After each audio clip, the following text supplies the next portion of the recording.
नमस्कार, मैं हूं संजय शर्मा। आप देख रहे हैं 4 PM न्यूज नेटवर्क। कांग्रेस और राहुल गांधी ने ईवीएम को लेकर बड़ा संग्राम छेड़ने का क्या मन बनाया। अब भारतीय जनता पार्टी उनकी नागरिकता के पीछे पड़ गई। 19 दिसंबर को फैसला हो जाएगा कि राहुल गांधी की सदस्यता रहेगी या जाएगी। क्या केंद्र सरकार ये कह दे कि ये ब्रिटिश नागरिक हैं। बड़ा फैसला 19 दिसंबर को होने जा रहा है। बीजेपी इसकी तैयारी में जुटी है। अभय द्विवेदी से मैंने इसके विस्तार से बात करी कि राहुल गांधी की राजनीति पे क्या वास्तव में एक बड़ा ग्रहण लगा सकती है बीजेपी। राहुल गांधी की लोकप्रियता को खत्म करने की प्लानिंग कर सकती है बीजेपी, और क्या खेल है। इसके अलावा मैंने ये जानना चाहा कि जो हरियाणा जैसा चुनाव आयोग ने खेल महाराष्ट्र में खेला, वोटों में, मतदाताओं में, और भ्रम की स्थिति जो पैदा की, उसके पीछे की गणित क्या थी, झारखंड में लागू क्यों नहीं हो पाई। और मैंने जानना चाहा कि गडकरी का क्या होगा महाराष्ट्र की इस राजनीति पर। बहुत रोचक बातचीत है, बहुत अच्छी बातचीत है। चलते हैं अभय द्विवेदी के पास। आपसे रिक्वेस्ट है चैनल को सब्सक्राइब करना और ज्वाइन करना ना भूलें। 4 PM न्यूज नेटवर्क में स्वागत है अभय द्विवेदी आपका। महाराष्ट्र में सरकार बनाने की स्थिति आ गई, मतलब सरकार तो बनी रही है उनकी, लेकिन चुनाव आयोग के लफड़े खत्म नहीं हो रहे। ये जो वोट प्रतिशत का खेल खेला गया था हरियाणा में, वही अब साफ आ रहा है कि राजीव कुमार की वही कृपा महाराष्ट्र में बढ़ती है। लास्ट के जो वोट पड़े थे वो बाद तक बढ़ते चले गए, वो प्रतिशत बढ़ता चला गया। लेकिन अगर ये बात मान ली जाए कि लास्ट में ये लोग बढ़ा देते हैं, काउंटिंग में जितने वोट पड़ते हैं उससे ज्यादा बढ़ा देते हैं, तो फिर मेरी समझ में या आम आदमी की समझ में ये एक सवाल सामने आता है, जहन में उठता है, फिर ये फार्मूला झारखंड में क्यों नहीं लगाया। झारखंड में भी प्रधानमंत्री जी कटोगे बटोगे और आदिवासी की बहू बेटियों तक सब तक उतरते रहे, तो ये मत बढ़ाने वाला फार्मूला झारखंड में क्यों नहीं लगाया गया। और आपको लगता है कि कुछ तो हुआ है, झोल है महाराष्ट्र में, नतीजे किसी भी कीमत पर ऐसे नहीं आ सकते थे, ऐसी सुनामी कहीं दिख ले रही थी जो बाद में रिजल्ट में कन्वर्ट हुई। आपका क्या मानना है कि चुनाव आयोग ने वाकई में कुछ खेल कर दिया है। चालू की तरफ मेरा ध्यान हरियाणा चुनाव में गया था और मैंने 4 PM के दर्शकों के साथ आपकी प्रोग्राम में इस अपने संदेह को साझा भी किया था कि क्या वहां पर ऐसा हुआ है, और अगर ऐसा हुआ है तो चुनाव आयोग उसकी सफाई क्यों नहीं दे रहा। जब मतदान हो जाता है उसके बाद में 5 बजे फिर 6 बजे तक जितने लोग आ जाते हैं मतदान केंद्र में, तो उसके बाद उनको पूरे वोट डालने दिए जाते हैं, चाहे भले ही समय कितना भी हो जाए। वो 7 बजे तक भी डाल सकते हैं, 7:30 बजे तक भी डाल सकते हैं। तो बाद में जाहिर है कि कुछ मतदान प्रतिशत बढ़ता है, लेकिन वो जो बढ़ता है मतदान प्रतिशत, वो उसका नेशनल एवरेज 1 से 1.5% या 1.25% से ऊपर का नहीं। ऐसा नहीं बढ़ता कि वो 11% बढ़ जाए, 10% बढ़ जाए, 8% बढ़ जाए, 9% बढ़ जाए, ऐसा नहीं है। लेकिन जब से मोदी जी सत्ता में आए हैं, उनकी सत्ता में आने के पहले हिस्से को छोड़ दें तो दूसरा हिस्सा जो 2019 से शुरू होता है, वहां पर ये मतदान प्रतिशत के अंदर हुई बढ़ोतरी बहुत ही अस्वाभाविक लगती है और उसके ऊपर संदेह पैदा होता है। इन चीजों को दस्तावेजी प्रमाण के जरिए साबित नहीं किया जा सकता, लेकिन ये बात पूछने का हम लोगों को पूरा अधिकार है कि ऐसा क्यों होता है। हरियाणा में क्या हुआ था? हरियाणा में वोट पड़े उस दिन 5 बजे तक चुनाव आयोग ने एक मत प्रतिशत घोषित किया। उसके 4.25 घंटे बाद, उसी दिन रात को 11:15 बजे उसने उस मत प्रतिशत को बढ़ा दिया। उसके बाद मतगणना से एक दिन पहले उस मत प्रतिशत को और बढ़ाया गया। हालत यह है कि 2 जिलों में तो कुल मिलाकर जो वोटों की प्रतिशत में बढ़ोतरी हुई वो 11% तक गई। बहुत से जिलों में 6%, 7% इस तरह से बढ़ोतरी हुई। तो ये सब चीजें जो हैं वो काफी शक की सुई चुनाव आयोग की तरफ मोड़ देती हैं। अब देखिए, शुरू में आंकड़े नहीं पता थे, लेकिन अब वो आंकड़े सामने आ गए हैं, मैं आपके सामने रखता हूं। और मैं झारखंड में हुआ और महाराष्ट्र में हुआ, उन दोनों की तुलना भी थोड़ा सा करूंगा, उससे भी बात थोड़ी समझ में आएगी कि हमारे शक की वजह क्या है। महाराष्ट्र में एक ही दिन में सारे वोट पड़ गए और वो तारीख थी 20 तारीख को 5 बजे शाम को चुनाव आयोग ने 58.22% मतदान घोषित किया। उसी दिन 11:30 बजे 58.22 को बढ़ाकर 65.02 कर दिया। आप सोचिए, यहां पर 7% से ऊपर की बढ़ोतरी हो गई। यहां पर 6.80% की यहां बढ़ोतरी उन्होंने कर दी।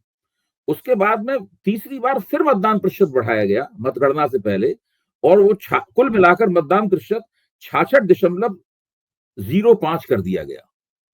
यानी कुल मिलाकर 7.83% मतों में महाराष्ट्र में बढ़ोतरी हो गई। अब आप झारखंड में क्या हुआ ये देखिए।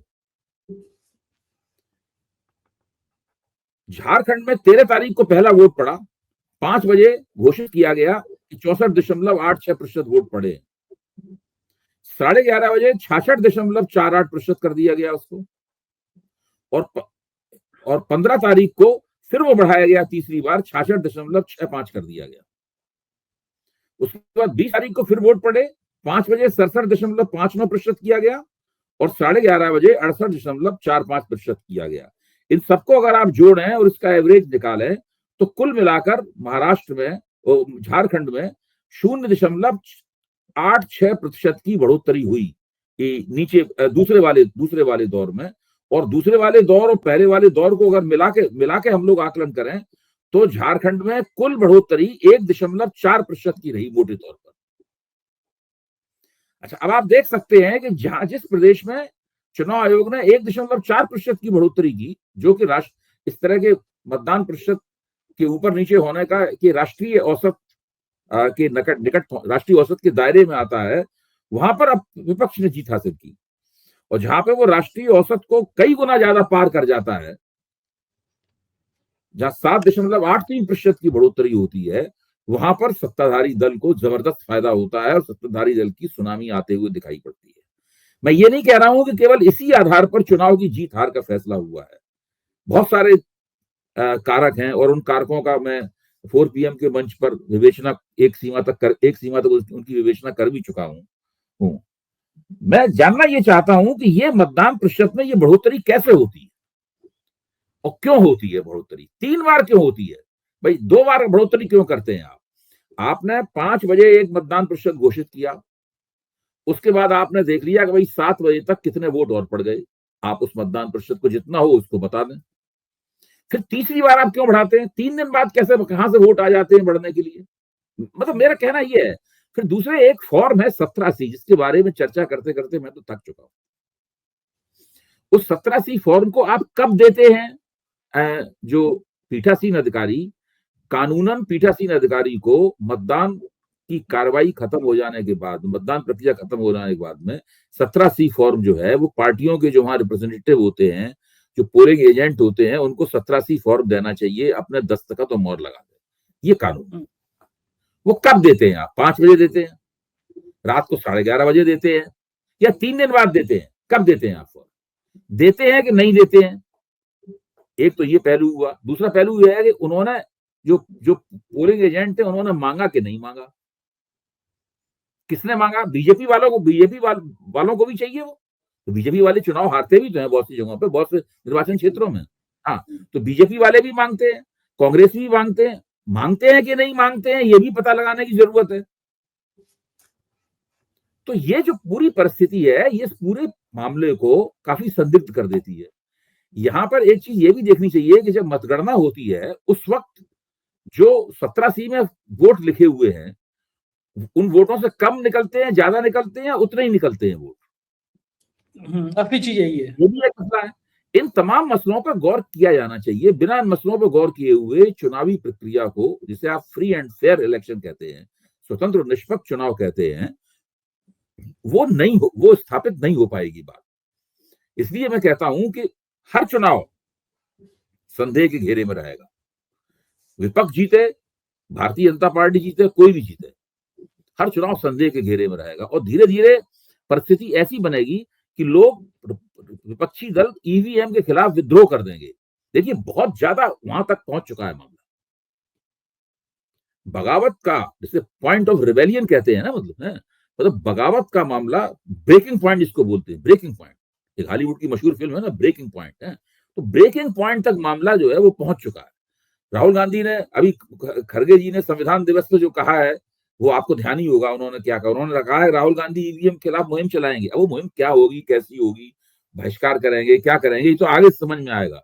लेकिन इसकी सुगबुगाहट होने लगी है, क्योंकि गेंद जो है वो विपक्ष के पाले में। हम और आप बैठे हुए सोशल मीडिया पे बातें बोल रहे हैं, मैं अखबार में, भास्कर में लेख भी लिख चुका हूँ और मुझे इसके बदले में जाने कितनी गालियां भी मिल चुकी हैं कि ये आपने क्या, जाने कितनी गालियां मिल, मैं सोशल मीडिया पर हूँ, ईमेल पे हूँ, ईमेल इतनी लंबी लंबी लोगों ने गालियां लिख के दी हैं उसके अंदर है, पता नहीं क्या क्या। एक ने ये भी लिखा है कि तू नाम कहीं दुबे है, तू ब्राह्मण है ही नहीं, बस इस प्रकार की बातें भी उसमें लिख के आई हैं उसके अंदर।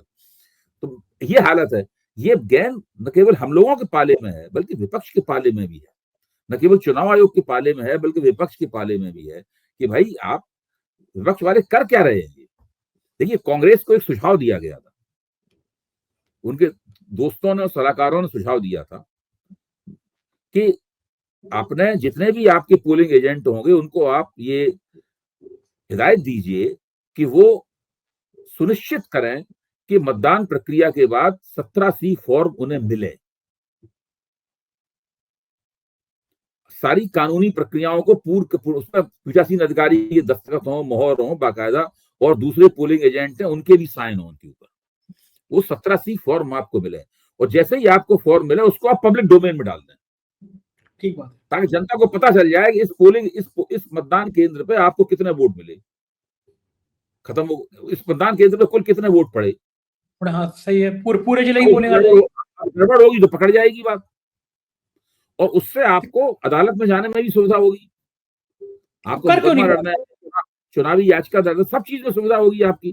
कांग्रेसियों ने किया ही नहीं है, ये सोते रहते हैं, कांग्रेसी इंतजार करते रहते हैं कि हारेंगे, चुनाव हारने के लिए तैयार है, ये करने के लिए तैयार नहीं है। जरा सा काम है, जरा सा काम नहीं है। देखिए, अगर अगर अगर आप मान लें कि महाराष्ट्र में 5 लाख पोलिंग मतदान केंद्र थे, तो 5 लाख कांग्रेसी कार्यकर्ता चाहिए। ये छोटी मोटी बात नहीं है, बता रहा हूं आपको। 5 लाख कांग्रेसी, मुझे नहीं पता, ध्यान नहीं है कि महाराष्ट्र में कितने मतदान केंद्र थे, मैं अंदाजे से कह रहा हूं। अगर 2.5 लाख थे तो इतने लाख आपको कांग्रेसी कार्यकर्ता चाहिए, सतर्क, प्रशिक्षित, कटिबद्ध, वो चाहिए, जुझारू, जो वहां लड़के 17C फॉर्म ले। इसी तरह झारखंड में चाहिए। अच्छा, अगर आप गठजोड़ से लड़ रहे हैं तो आपको फिर कांग्रेस के, राष्ट्रवादी कांग्रेस के और उद्धव ठाकरे की शिवसेना के, सबको मिलाकर इतने लाख कार्यकर्ता चाहिए। जहां जिसका उम्मीदवार लड़ रहा है वहां उसका पोलिंग एजेंट होना चाहिए, ताकि वो लड़के 17C फॉर्म ले सके। तो ये कोई आसान काम नहीं, इससे पहले इतने लाख कार्यकर्ताओं की ट्रेनिंग करानी पड़ेगी इनको, ठीक बात है, शिविर लगाना पड़ेगा, ऐसे ही थोड़ा होगा। ये ऐसे कार्यकर्ता बीजेपी के पास हैं, ऐसे कार्यकर्ता बीजेपी आरएसएस के पास, इन लोगों के पास है नहीं, इसीलिए मुंह की खाते हैं। सही बात है, प्लान करते रहते हैं। आपने कही कि ऐसी तैयारी करो, लेकिन केंद्र सरकार तो राहुल गांधी की नागरिकता ही रद्द करने का प्लान कर रही है। हाई कोर्ट में एक रिट हुई कि राहुल गांधी ब्रिटिश नागरिक हैं, और केंद्र सरकार ने कल ही अपना एफिडेविट दाखिल किया कि 19 दिसंबर को हम लोग फैसला करेंगे इस याचिका पर। यानी 19 दिसंबर को ये फैसला हो सकता है कि राहुल गांधी की भारत की नागरिकता रद्द की जाए, या संसद में जो सदस्य हैं वो संसद सदस्यता खत्म की जाए। ये केंद्र सरकार इस पे प्लानिंग कर रहा है, बातचीत कर रहा है, उसने एफिडेविट में कहा है। ये क्या खेल क्या है? कई बार ये मुद्दे उठते हैं फिर दब जाते हैं, लेकिन अफवाह पहली बार। देखिए, ये बहुत पुराना मसला है, इसको सुब्रमण्यम स्वामी ने उठाया था, और जिस वक्त सुब्रमण्यम स्वामी ने उठाया था तो उसके बाद मेरे संज्ञान में ये मसला लाया गया था मेरे एक मित्र द्वारा। तो उस वक्त मैंने वो दस्तावेज भी देखा था, एक ब्रिटिश दस्तावेज है, एक प्राइवेट कंपनी द्वारा जारी किया गया दस्तावेज है, जिसमें राहुल गांधी शेयर होल्डर थे या उसके कुछ साझेदार थे, किसी जमाने में रहे थे। उसमें राहुल गांधी का नाम लिखा हुआ है और नीचे उसमें उसका ब्रिटिश पता लिखा हुआ है, और उन्हें ब्रिटिश सिटीजनशिप के तौर पर दिखाया गया है उसके अंदर। लेकिन मेरा मानना यह है कि वो दस्तावेज उस वक्त से पहले का है जब राहुल गांधी ने संसद सदस्य बनने का मन बनाया और चुनाव लड़ने का मन बनाया। ये उससे पहले का दस्तावेज है। ये असंभव है कि राहुल गांधी, ये पहली बात तो मुझे नहीं पता कि राहुल गांधी ब्रिटिश नागरिक थे कि नहीं, कभी थे, मैं स्पष्ट कर देना चाहता हूँ। केवल दस्तावेज के देखने से मैं कोई गारंटी नहीं ले सकता वो कभी ब्रिटिश नागरिक थे। और अगर ब्रिटिश नागरिक रहे भी होंगे, बहुत से लोग हैं ऐसे भारत के जो दूसरे देशों के नागरिक हैं, इसमें कोई गलत बात तो है नहीं है। अभी अक्षय कुमार जो नरेंद्र मोदी के इतने बड़े भक्त हैं, उनका इंटरव्यू लिया था, इंटरव्यू लेते समय वो भारत के नागरिक नहीं थे, उन्होंने भारत की नागरिकता अभी बाद में मिली है। इंटरव्यू लेते समय जब वो नरेंद्र मोदी के साथ बैठकर देशभक्त की पींगे ले रहे थे, उस वक्त तो भारत के नागरिक नहीं थे। तो ये इससे कोई फर्क नहीं पड़ता। फर्क इस बात से पड़ता है कि जब राहुल गांधी ने चुनाव के लिए पर्चा भरा, उस वक्त उनकी नागरिकता की हैसियत क्या थी। अगर उस वक्त भी वो ब्रिटिश नागरिक थे तो अभी ये बात केंद्रीय गृह मंत्रालय के संज्ञान में है शुरू से, और इसको सबसे पहले पब्लिक डोमेन में सुब्रमण्यम स्वामी लाए थे और उन्होंने ट्वीट किया था, वो दस्तावेज भी उन्होंने उसके अंदर डाला था। सब कुछ सब लोगों को पता है, कोई सीक्रेट बात नहीं है। बहुत दिनों से ये बात पता है। यह असंभव है कि अमित शाह को ना पता हो, यह संभव है कि भारत की जांच एजेंसियों को बात ना पता हो, असंभव है कि बीजेपी वालों को ये बात ना पता हो। और ये बहुत लंबे अरसे, कई साल से ये बात पता है। अगर इस बात में जरा भी कोई दम होती तो अभी तक तो राहुल गांधी के लोगों ने मिलकर पर्चे उड़ा दिए होते। तो मुझे तो नहीं लगता है कि इसमें कोई दम है। अच्छा, और इसमें अगर दम होती तो अभी तक जाने कितने रोज टीवी पे प्रोग्राम हो रहे होते, पता नहीं क्या क्या हो रहा होता।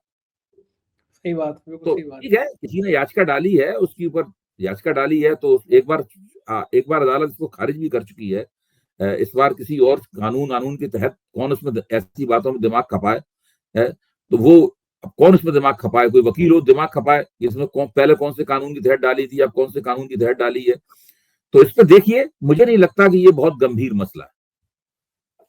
बिल्कुल ठीक बात है। और उधर महाराष्ट्र में मुख्यमंत्री को लेके शिंदे जी के नाटक खत्म नहीं हो रहे हैं। शिंदे दिल्ली आए, बातचीत हुई, लेकिन जिस तरह से फडणवीस का नाम फाइनल बीजेपी संग कर रहा है और शिंदे जो नाटक कर रहे हैं, शिंदे के इस नाटक के पीछे क्या लगता है कि शिंदे ने सबसे बड़ी गलती ये की कि उन्होंने ये मान लिया अमित शाह के दबाव में आके कि भारतीय जनता पार्टी 148 सीटों पर चुनाव लड़े। भाई उस वक्त शिंदे क्यों ये मान गए? अगर शिंदे वही बार्गेनिंग करते जो कांग्रेस के साथ में सौदेबाजी राष्ट्रवादी उद्धव ठाकरे की शिवसेना ने और शरद पवार की राष्ट्रवादी कांग्रेस ने की, जिसमें लोगों के बीच में 5-7 सीटों का ही फर्क है केवल तीनों के बीच में। वहां क्या है कि भाजपा 148 सीटों पर लड़ रही है, ये लोग बहुत बहुत पीछे है भाजपा से। तो ऐसे में जाहिर था जब चुनाव उन्होंने जम के जीता तो भाजपा की सीटें हो गई बहुत। तो अब शिंदे कितनी भी कोशिश कर रहे हैं, वो भारतीय जनता पार्टी का मुख्यमंत्री बनने से रोक नहीं सकते। हालांकि अपनी तरफ से वो पूरी कोशिश कर रहे हैं। तीनों को दिल्ली बुलाया गया था, दिल्ली में उनको बता दिया गया कि भाई ऐसा ऐसा होना है, फडणवीस को मुख्यमंत्री बनना है और आप उप मुख्यमंत्री वगैरह रहेंगे, और तीनों के बीच में सीटों के मुताबिक मंत्रालयों का बंटवारा होगा। तो इसमें भी ये लोगों को बहुत पीछे रह जाना है, क्योंकि भाजपा के पास तो 133 विधायक हैं, तो भाजपा के पास मंत्रालय भी बहुत ज्यादा होंगे, इनके पास मंत्रालय भी बहुत कम होंगे।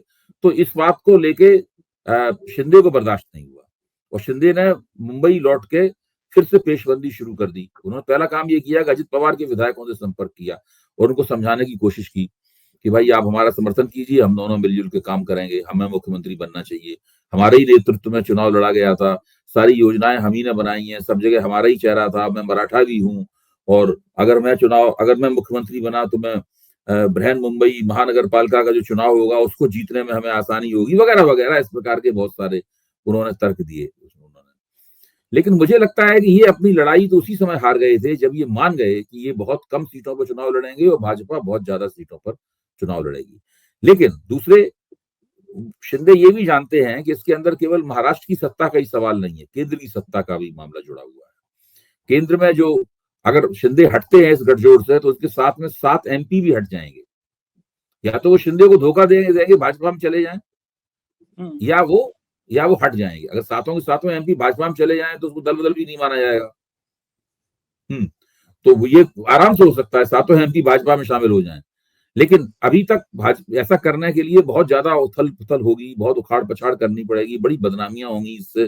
तो भाजपा इससे बचना चाहती है, ऐसा करने की नौबत ना आए, इसलिए वो दूसरे विकल्पों में विचार नहीं हो रहा है। इसलिए अब देखने की बात, मुझे तो लगता है कि भाजपा का ही मुख्यमंत्री बन जाएगा, फडणवीस मुख्यमंत्री बन जाएंगे और इन लोगों को उप मुख्यमंत्री पद पे संतोष करना पड़ेगा और कम मंत्रालय भी उनको पहले के मुकाबले कम मिलेंगे। अच्छा, शिंदे जिस तरह ये पवार के विधायकों पे चारा डाल रहे हैं, पवार के विधायकों से संवाद करने की कोशिश कर रहे हैं, वो क्यों खेल होगा, क्यों कर रहे हैं शिंदे? नहीं, उससे भी कुछ नहीं होगा। अगर मान लो पवार के, अच्छा कल्पना कीजिए सारे पवार के विधायक शिंदे के साथ चले जाएं, पवार के तब भी क्या होने वाला है, उनकी संख्या तो नहीं बढ़ेगी उसकी है? आप मान लीजिए ये आपके जो उद्धव ठाकरे की शिवसेना है, उसके विधायक शिंदे के साथ चले जाएं, उसके विधायक शिंदे के साथ क्यों जाएंगे? उन्हें जाना होगा तो बीजेपी में जाएंगे। भाई ठीक शिंदे के बात साथ जाने में उनको क्या फायदा है? उनको जाना होगा तो बीजेपी में जाएंगे। ठीक है, महाराष्ट्र में और ये अजित पवार ने पहले ही बीजेपी को और फडणवीस को समर्थन दे दिया है। अजित पवार शिंदे से बहुत खुश नहीं है। शिंदे जब मुख्यमंत्री थे तो अजित पवार का उन्होंने कई बार अपमान किया है। ये कहा कि इस व्यक्ति के साथ बैठ के तो मुझे उबकाई आती है। कैसे रहे होंगे एक ही जगह, मतलब सीएम और डिप्टी सीएम के बीच में इस तरह की भाषा मुझे उबकाई आती है। ऐसे ही राजनीति इसी तरह चलती है। राजनीति तो बहुत ही नाशुक्रा किस्म का खेल है, और इसमें बिल्कुल जो इसको अंग्रेजी में कहते हैं स्ट्रेंज बेड फेलोज, तो ऐसे लोग भी एक साथ बैठते हैं, सरकार चलाते हैं। ऐसा आप सोचिए, उत्तर प्रदेश में बीजेपी ने 3 बार मायावती को मुख्यमंत्री बनाया। कैसे बनाया होगा? हाँ, सही बात है। कैसे रहे होंगे साथ साथ? यहाँ तक इतनी नफरत। बीजेपी की जिन मीटिंगों में तय होता था कि मायावती को मुख्यमंत्री बनाओ, तो झगड़ा हो जाता था उसमें। जैसे एक उसमें खड़े होकर कहता था, उसमें मैंने तो लिखा भी है अपनी किताब में, कि मायावती 250 करोड़ का करप्शन करेगी। तो मुरली मनोहर जोशी कहते हैं कि 250 का नहीं 500 करोड़ का करप्शन कर ले, लेकिन हम मुलायम सिंह को नहीं मुख्यमंत्री बनने देंगे। इस प्रकार की चर्चाएं होती नहीं उसमें। बताइए, ये सब बात होती है कि चाहे 250 करोड़ का कर ले, लेकिन 500 का कर ले, लेकिन मुलायम सिंह को नहीं मुख्यमंत्री बनने देंगे। क्या क्या होते हैं राजनेताओं के भी चमड़ी कितनी मजबूत होती है, एक दूसरे का इतना विरोध करते हैं, फिर इतना समर्थन कर लेते हैं, कोई फर्क वो नहीं। अलग ही किस्म की नस्ल है, वो हम लोग नहीं बन सकते। वो देखिए, वो अलग ही किस्म की नस्ल है। भाई आपने अपने किसी दोस्त कोई वायदा कर दिया, तो आप लगातार सोचते रहे कि भाई हमने वायदा नहीं पूरा कर पाया, कितना बुरा लग रहा होगा उसको, मैं उसको क्या मुंह दिखाऊंगा। ये सब वहां पर राजनीति में इस तरह से नहीं सोचा जाता। जिसको बुरा लगे, जिसको अच्छा लगे, ठेंगे से। गजब गजब गजब दुनिया। अच्छा, अगर देवेंद्र फडणवीस के इस उठान के बाद, इतना आगे बढ़ने के बाद, संघ भी चाहता है, बीजेपी भी चाहती है फडणवीस, यानी एक ब्राह्मण चेहरा, तो संघ का प्रमुख भी ब्राह्मण होगा, महाराष्ट्र का मुख्यमंत्री ब्राह्मण होगा, तो जो पिछड़े दलितों की बात की जाती है, ये सब कहाँ चले जाएंगे? बीजेपी की थीसिस अलग तरह से, देखिए बीजेपी की थीसिस समानता की नहीं है, बीजेपी की थीसिस समरसता की है। आप इन दोनों बातों में फर्क है, इन दोनों के मतलब अलग अलग है। समानता का सिद्धांत जो है वो प्रतिनिधित्व यानी नुमाइंदगी, रिप्रेजेंटेशन के सिद्धांत से निकलता है। यानी समानता का मतलब यह है कि सबको नुमाइंदगी मिलनी चाहिए और उनकी संख्या के मुताबिक नुमाइंदगी मिलनी चाहिए। जो नारा है ना, लो यार जिसकी इतनी संख्या भारी उसकी उतनी भागीदारी वगैरह वगैरह, इसको ये समानता का सिद्धांत है। बीजेपी का सिद्धांत ये नहीं है, और वो खुला हुआ है, कुछ छिपी हुई बात नहीं है, लिखा हुआ है, वो लोग उसी पे चलते हैं। समरसता, सब में समान रस बह रहा है। हमारी पार्टी में आइए, समरस हो जाइए सबसे। ब्राह्मण को दलित के साथ समरस होना है, ओबीसी को दलित और ब्राह्मण के साथ समरस होना है, सबको समरस होना है। और उस समरसता में कोई भी शीर्ष नेता हो, उससे आपको फर्क नहीं पड़ना चाहिए, कहीं ना कहीं आपको कुछ नुमाइंदगी मिल जाएगी। तो ये भी होता है, बीजेपी में बताया जाता है कि देखिए हमारे मंत्रिमंडल में इतने विधायक, इतने ओबीसी हैं, इतने दलित हैं, ये सब भी बताया जाता है। और साथ में नेतृत्व देने के मामले में इन चीजों पर ज्यादा जोर नहीं दिया जाता कि ओबीसी को ही नेतृत्व मिले या दलित को ही नेतृत्व मिले। इस प्रकार का बीजेपी में प्रथा नहीं है। अब आप देखिए ना, उन्होंने हरियाणा में उन्होंने एक पंजाबी व्यापारी समुदाय से आने वाले व्यक्ति को 2 बार मुख्यमंत्री बनाया। राजस्थान का मुख्यमंत्री उन्होंने एक ब्राह्मण को बनाया। फडणवीस को पहले 5 साल तक वो मुख्यमंत्री बना चुके हैं फडणवीस को, जबकि केवल 2 ही बार मनोहर जोशी एक बार बने हैं शिवसेना के मुख्यमंत्री ब्राह्मण, और फडणवीस बने हैं, वरना बाकी सब मराठा लोग ही, मराठा नेता ही मुख्यमंत्री बनते रहे मध्य प्रदेश के। और इधर देखिए मध्य प्रदेश का मुख्यमंत्री उन्होंने एक यादव को बनाया। तो भाई बीजेपी जिस तरीके से नेतृत्व सौंपती है लोगों को, उसके अंदर जो विचारधारात्मक उसूल है वो अलग तरह का उसूल है। और इसीलिए बीजेपी किसी एक बिरादरी की पार्टी नहीं है। तो ऐसा नहीं कह सकते कि आप बीजेपी मानती है कि उसको कम से कम इस रूप में देखा जाए कि अब एक बिरादरी की पार्टी नहीं है। ठीक बात है। और लेकिन वो देखिए ना, राजस्थान ब्राह्मण, उससे लगा हुआ उत्तर प्रदेश ठाकुर, उससे लगा हुआ उत्तराखंड ठाकुर, एक सिरे से ऊंची जाति के लोग। अच्छा, मेरा एक आखिरी सवाल ये है कि जब फडणवीस का इतना चढ़ाव होगा, इतना चढ़ रहे होंगे ऊंचाइयों पे, तो गडकरी का क्या हाल होगा? नहीं, देखिए, गडकरी को पता है कि वो राजनीति में कहां तक पहुंच चुके हैं और कहां तक जाना है। मुझे नहीं लगता गडकरी किसी किस्म की इसमें गलतफहमी है। फडणवीस जैसे ही चुनाव जीते, वो सबसे पहले गडकरी के घर गए और उन्होंने वहां जाके उनके पैर छुए, गडकरी के, उनका आशीर्वाद लिया, फूलों का आदान प्रदान हुआ, तस्वीर खिंची, पैर छूते हुए अखबारों में तस्वीर भी छपी है। ये सब काम हो चुका है और गडकरी ने उनको अपना आशीर्वाद वगैरह सब देना था, वो सब दे दिया, क्योंकि इसके अलावा ना गडकरी के सामने चारा है कुछ नहीं, और अब ये तो करना ही करना है। इज्जत बची हुई थी, इज्जत बचा ली बस पैर छू के। बस, राजनीति में जो पैर छूते हैं वही पैर खींचते भी हैं, ये भी कहावत कही जाती है। बिल्कुल। बहुत बहुत शुक्रिया अभय जी, आपने इतनी सारी बातचीत की। ये थे अभय दुबे जी, पूरी बातचीत सुनी आपने, मुझको यकीन है आपको पसंद आई होगी। अपनी राय से अवगत कराइएगा। शुक्रिया, थैंक यू।